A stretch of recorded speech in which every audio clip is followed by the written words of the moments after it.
Hello my dear மக்கள், இன்னைக்கு வந்து பனானா வச்சு ஒரு டிஷ் செய்யலான் இருக்கேன்.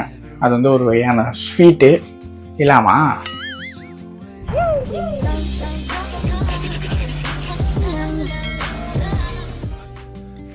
புட்டிங் தேவையான பொருட்கள் 3 பனானாவை முதல்ல உரிச்சிக்கலாம்.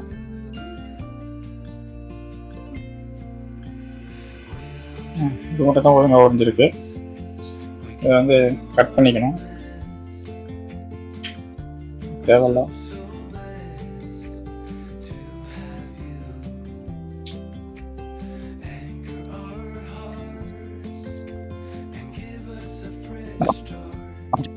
துண்டு துண்டாக கட் பண்ணிக்கணும்.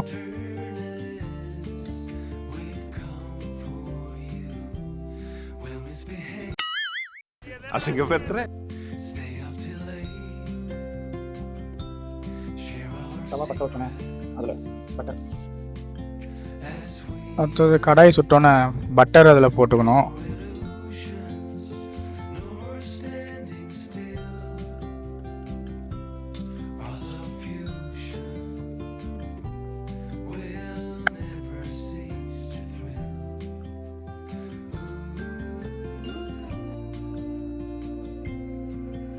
பட்டரில் இப்போ கட் பண்ணி வச்ச பனானா சுட்டுவோம்.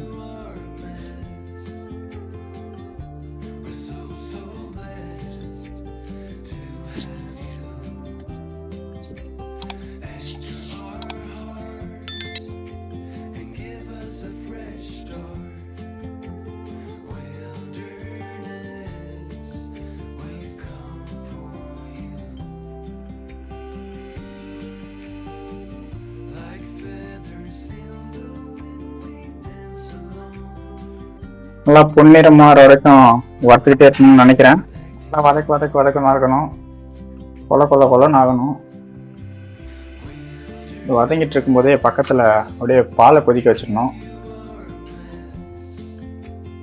நல்லா இந்த மாதிரி வதங்கினதுக்கப்புறம் மேலாக்க சக்கரை தூணும்.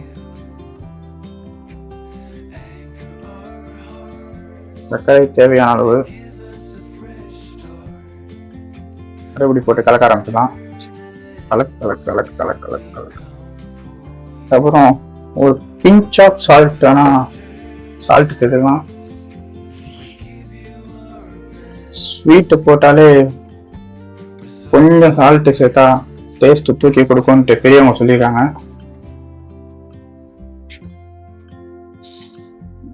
ஒயனார வரைக்கும் வதக்கிட்டே இருக்கணும் கைஸ்.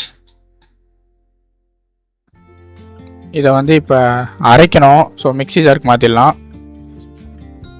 அவ்வளோதான், அதை மிக்ஸி ஜாருக்கு மாற்றியாச்சு. இப்போ இதை வந்து ஆறுற வரைக்கும் வெயிட் பண்ணணும். அது ஆறுற காப்பில் ஜெலட்டின் பவுடர் இதை வந்து கொட்டிக்கலாம்.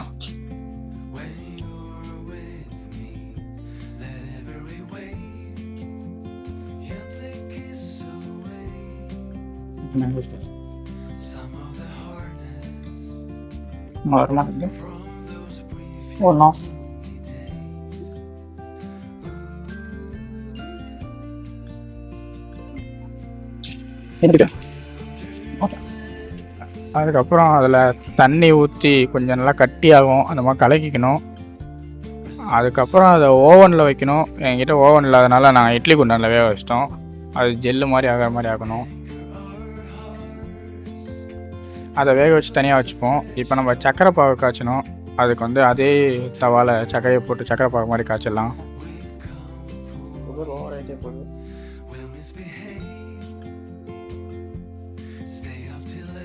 அந்த சக்கரை பாகு காய்ச்சி ஒரு கிண்ணத்தில் ஊற்றணும். ஆக்சுவலாக இந்த அலுமினியம் கிண்ணத்தில் ஊற்றாதீங்க. உங்ககிட்ட கண்ணாடி கிண்ணம் மாதிரி எதனா இருந்துச்சுன்னா அதில் ஊற்றுங்க. அது கொஞ்சம் ரிசல்ட் நல்லாயிருக்கும். என்கிட்ட இல்லாதனால இந்த கிண்ணத்தில் ஊற்றி வச்சுருக்கேன். இதை தோரம் வச்சுட்டு நம்ம அந்த பனானாவை அரைக்கலாம்.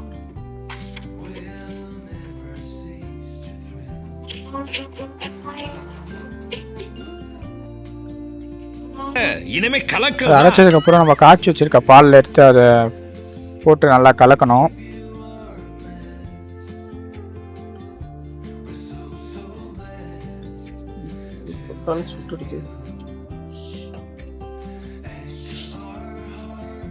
எல்லாமே சுடுது.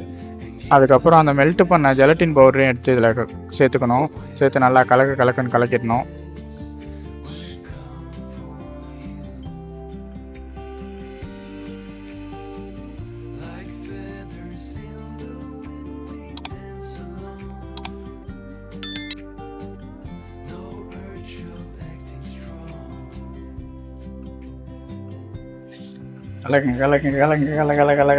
கலக்கிக்கிட்டே இருக்கணும். நல்லா கலக்கினதுக்கப்புறம் என்ன பண்ணோம், அந்த டிஃபன் பாக்ஸில் சக்கரை பாகு வச்சோம்ல அதில் ஊற்றணும். அது ஃபுல்லாக ஊற்றிட்டு அவ்வளோதான். அருமையான ஒரு கான்டினென்டல் கலவரம் ரெடி ஆகிடுச்சு. அவ்வளோதான் கைஸ். இதை வந்து ஃப்ரிட்ஜில் ஒரு 5 hours வைக்கணும். அதான் இப்போ நைட்டு, காலையில் வந்து ஏஞ்சி பார்க்க வேண்டியதான் என்ன நிலமையில் இருக்குன்ட்டு. கைஸ் டிஷ்ஷு ரெடி ஆகிடுச்சு. அது சோதனை எலியும் ரெடி ஆகிடுச்சு.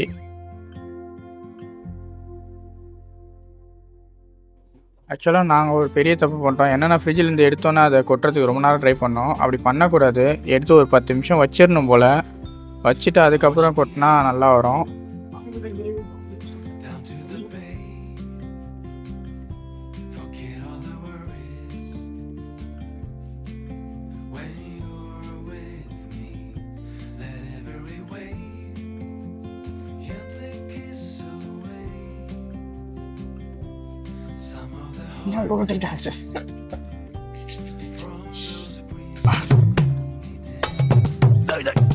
என்னடா இது மதுரைக்காரனுக்கு வந்த சோதனை?